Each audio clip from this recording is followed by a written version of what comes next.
Saudaraku Pati, kami warga Jakarta merasa dimeraki sama kalian. Tuh, ya kan? Pasti ada aja ya orang yang pasti nggak puas dengan hasil tuntutan demo yang dilakukan oleh Aliansi Masyarakat Pati Bersatu. Pasti mereka nggak puas karena tuntutannya kurang, ya, tuntutannya kurang dan terkesan lembek ketika sudah masuk ke gedung DPR. Bayangkan saja mereka teriak-teriak, ini semua untuk rakyat, ini semua untuk bangsa Indonesia, tapi ketika di depan, ya, ketika dihadapkan pada pimpinan DPR itu, mereka melunak, bahkan mereka disuguhi janji tanggal 15 Desember paling lambat disahkan RUU perampasan aset. Mereka tidak memikirkan hal-hal urgent yang lain, ya, yang harusnya masuk dalam poin tuntutan. Mereka hanya berfokus pada RUU perampasan aset dan hukum mati koruptor. Padahal di sisi lain ada hal-hal yang lebih urgent juga, seperti MBG, seperti Kopdes Merah Putih. Itu juga harus disuarakan, gitu loh. Seperti penanganan bencana di beberapa daerah, lalu kebakaran hutan yang harus segera ditangani. Itu kan juga harusnya masuk tuntutan. Dan itulah yang dituntut oleh ojol-ojol ini, gitu loh. Mengapa Pati tidak menyuarakan hal itu ketika sudah sampai ke sana? Mereka hanya menyuarakan 2 tuntutan. Oke, kalau mereka bilang itu sesuai dengan apa yang mereka bawa dari Pati ke Jakarta. Tapi apakah itu gak lebih ke arah egosentris sendiri gak sih? Kalau kayak gitu, harusnya kan kalian juga jadi corong buat para ojol-ojol ini, gitu loh, yang sudah mendukung kalian ketika di Jakarta, gitu. Bagaimana menurut teman-teman? Apakah AMPB ini cuma pengen dilihat doang kalau mereka ini cuma bergerak, atau memang pure mereka itu hanya menyuarakan keresahan mereka selama ini, yaitu 2 tuntutan aja, hukum mati koruptor sama sahkan RUU perampasan aset? Kalau menurut gue sih agak kurang ya, gitu loh, karena polemik bangsa ini banyak banget. Kalau menurut gue ya, kalau gue dapat tuntutan gitu, kalian anggota dewan kalau nggak bisa kerja selama 1 tahun ke depan itu, kalau udah gak mampu, ya, gak bisa ngasih kebijakan yang baik yang menguntungkan buat masyarakat kecil menengah, ya, mundur. Kalau nggak mau mundur ya bubarin aja sekalian, gitu bro. Itu baru tegas. Tidak hanya perampasan aset dan juga Pak, karena saya nggak percaya kalau wakilku dewi Pak. Saya nggak percaya sama wakil saya sendiri. Saudaraku Pati, kami warga Jakarta merasa dimeraki sama kalian. Betul. Kalian main pulang saja sesudah dari dalam. Betul. Kalian sudah cair, kalian pulang. Betul. Bagaimana nasib rekan-rekan saya yang sudah membackingi Anda pada saat Anda diciduk oleh aparat? Hidup bocor. Kalian mau buang sampah jangan di Jakarta, silakan ke Pati. Kalau mencari duit di Pati. Kalau kalian datang lagi 15 Desember disahkan RUU itu, jangan pernah injak lagi Jakarta. Betul. Kami akan usir dengan ojol semua. Kita akan boikot Pati. Kalian sudah mengecewakan kami. Kami kecewa datang Kami kerja jauh-jauh. ikhlas, logistik kami saling estafet. Hasilnya kalian tidak ada rasa terima kasih. Kalian sudah ada ACC di dalam, hanya Tuhan yang tahu.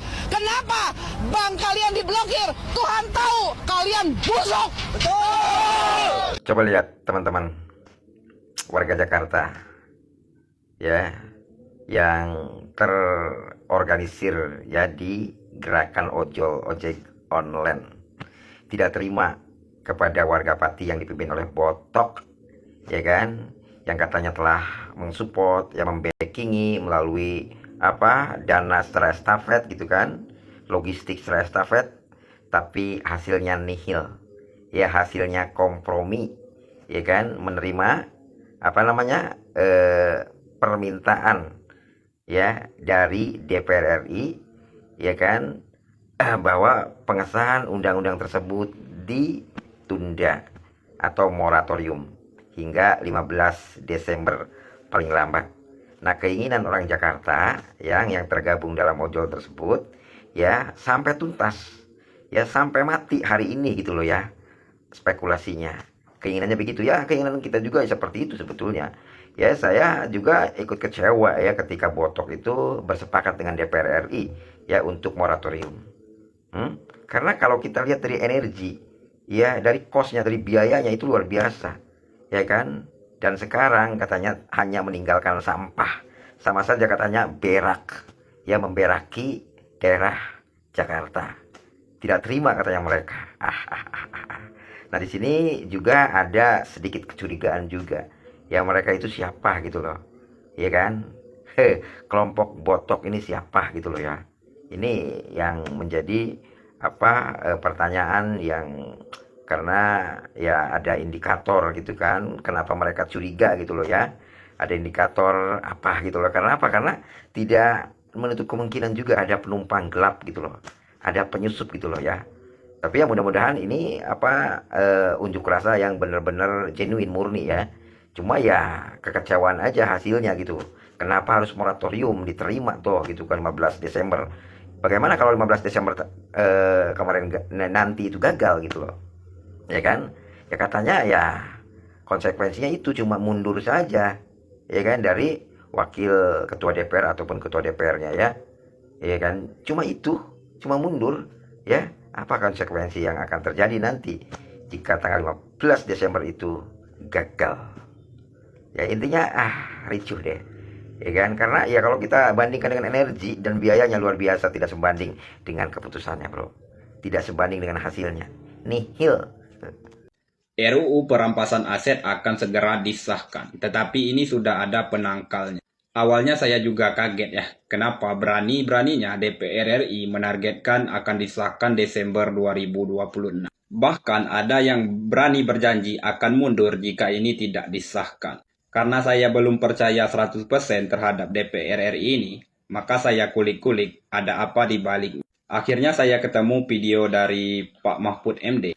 Ada undang-undang yang bisa menggagalkan undang-undang perampasan aset, yaitu Patriot Bond dan Merah Putih Bond, dan itu bisa dikeluarkan oleh Danantara. Apa itu Patriot Bond dan Merah Putih Bond? Mari kita dengar langsung potongan video dari Pak Mahfud MD berikut ini. Ada undang-undang baru, yaitu pas perubahan undang-undang untuk P2SK ya, yang ngatur Danantara itu. Iya. Di situ ditambah satu pasal 50A. Danantara mengeluarkan Patriot Bond dan Merah Putih Bond. Siapa yang membeli ini hartanya tidak akan diusut. Nah itu menghapus undang-undang perampasan aset. Kenapa bisa ada? Nggak tahu ini siapa yang main, orang gila mana yang masuk ke sini nih. Patriot Bond itu saya baca sih Pak, benar sih Pak itu. Iya, di situ dijelaskan bahwa milik Patriot Bond ini gitu. Tidak bisa digugat ke pengadilan. Tidak bisa dijadikan bukti di pengadilan, baik perdata, pidana maupun tata usaha negara. Aman. Jadi Bapak nanti buat jahat aja. Iya. Ini kasarnya ya. Lalu beli Patriot Bond. Iya. Nggak bisa diusut. Apa? Ini harga saya kok. Sudah dijamin oleh pasal 50A. Gitu kan? Meskipun ada orang mengatakan, nih, kan ini bisa diusut. Ya, gimana ngusut ini kalau nggak boleh ngusut ini? Iya, bisa kan? berhenti. Iya. Barang buktinya di sana, tapi nggak bisa masuk. Dilindungi oleh undang-undang. Saya heran tuh, pemerintah mau cari uang banyak dari situ, tapi merusak sistem hukum yang sudah kita bangun. Aduh, ini nih yang lagi viral nih. Kalian tahu nggak ibu-ibu ini nih, yang ngakunya dari ojol dan ngakunya warga Jakarta, yang katanya diberakin Mas Botok CS ya, yang warga Pati demo ke DPR. Gini Bu ya, yang namanya demo itu ketemu, yang di demo siapa gitu loh. Kalau udah bertemu dan beraudensi dan mempunyai keputusan kapan disahkan, kapan di ini, ya kita tuntut lagi gitu loh. Nanti pada 15 Desember gitu loh. Harusnya Anda malu Bu. Kalau Anda mengaku orang Jakarta, harusnya Anda yang paling terdepan gitu loh. Jangan dari Pati gitu loh. Harusnya Anda yang dari Jakarta duluan gitu loh, mengawali gitu loh. Harusnya Anda malu, jangan jadi provokator gitu loh. Yang katanya mau diusir lah, datang lagi gitu loh. Kenapa Mas Boto langsung pulang? Ya begitu, demo, suaranya sudah diterima, kesepakatannya begini, ya udah pulang, mau ngapain? Mau chaos gitu di gedung DPR? Buat apa? Kita harus berterima kasih kepada Bang Boto CS, kata membuahkan hasil tanggal 15 Desember akan disahkan gitu loh. Nah kita tuntut lagi nih 15 Desember disahkan apa enggak gitu loh, sama hukuman mati juga kan gitu konsepnya. Aduh, ini nih berbahaya nih, propaganda ditunggangin ya begini, bahaya menurut saya. Bukannya bersatu, bagaimana kalau nggak pulang itu berbahaya Bu, kalau sampai malam. Contohnya sekarang tuh chaos, yang bertanggung jawab siapa? Ya Mas Botok CS gitu loh. Aduh, komen di kalian nih, menurut kalian bagaimana nih ibu ini nih? Ini dari mana ini? Jangan-jangan nih Londo Ireng. Aduh. Yang nyumbang aja ikhlas, tapi kamu yang ribet.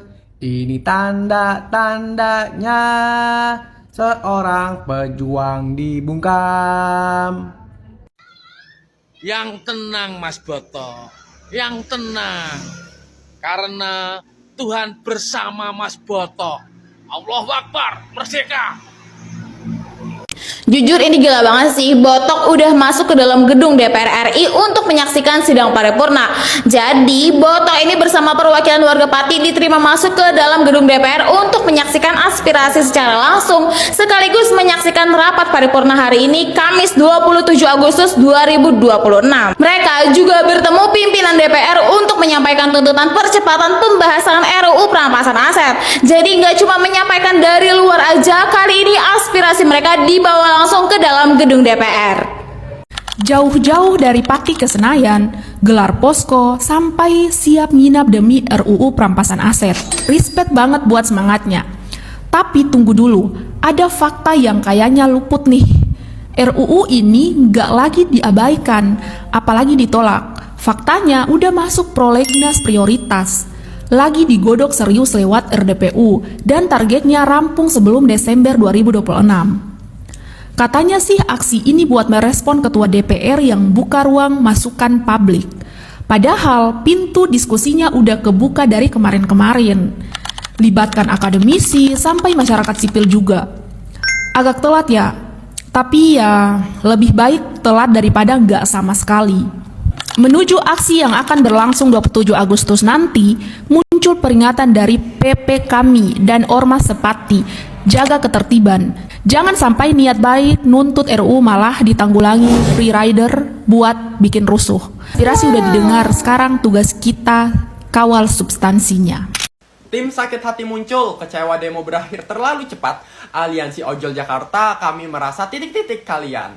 Oke, jadi ya mohon maaf ya teman-teman ya. Apa sih yang sebenarnya terjadi di sini? Jadi para ojol nih ngerasa sakit hati karena teman-teman tahu lah ya, ada beberapa orang Pati yang cukup heboh, cukup viral untuk demo, tapi pulang pertama juga. Kenapa? Karena ya setelah melakukan beberapa diskusi dengan DPR, katanya mereka telah menyetujui suatu hal. Nah, sekarang yang jadi pertanyaan adalah apa yang sebenarnya terjadi di dalam gedung DPR itu sampai mereka yang sebelumnya ingin demo, ingin menyampaikan aspirasinya, mereka malah pulang langsung, teman-teman. Nah, ini yang jadi pertanyaan. Padahal kalau misalnya tuntutan mereka telah dipenuhi sekalipun, tidak ada salahnya loh untuk tetap mengutarakan aspirasinya bersama rakyat yang lain. Tapi mereka malah memilih pulang duluan, bahkan seperti oke, gue pulang dengan happy. Apakah jangan-jangan mereka mendapat sesuatu atau apa yang sebenarnya terjadi? Nah, itu mungkin boleh teman-teman pikirkan sendiri. Tapi yang pasti satu hal, ingat teman-teman, demo itu pasti ada pemangku kepentingan yang ikut campur. Jangan mau kita dibawa atau jangan mau kita dimanfaatin sama mereka yang kesannya ingin membela rakyat, ingin membantu rakyat, tahu-taunya ya kalau mereka udah dapetin apa yang mereka mau, perut mereka udah kenyang, mereka pun kabur. Hati-hati teman-teman, karena nggak semua orang itu baik.